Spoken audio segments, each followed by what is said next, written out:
Hello mga master, ayan, magagawa tayo ngayon ng bagong skill, ayan. Kung tawagin siya ay isang Lion King head, ayan. So, umpihan natin guys ang ating panibagong skill na i-unlock mo yung Lion King head. So, ayan guys, no? Una, may kapinasag sa glass, tapos yung gatas, paikutin natin. Itin natin ang surface.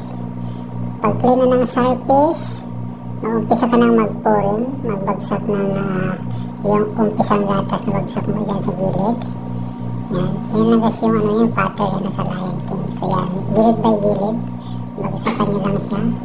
Tapos yung ilong niya sa gitna. Yan, yan, yan yung parang postura niya. Tapos yung pangalawa yung pinakaulo niya sa taas. Yung may lagay ng tenga. Yan. So yan guys, no, magawa tayo ng mga tenga sa gilid by gilid na yan. Isang tenga na yan. Sa gilid naman tenga niya. At nagawa tayo ng parang heart na ganyan ang heart ng bilog yan.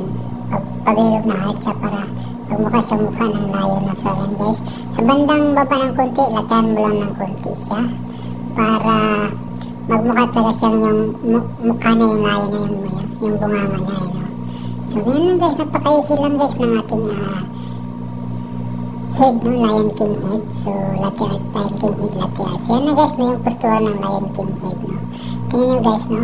Ngayon lang po kasimple yung ating Lion King head. So nagtay naman guys, no?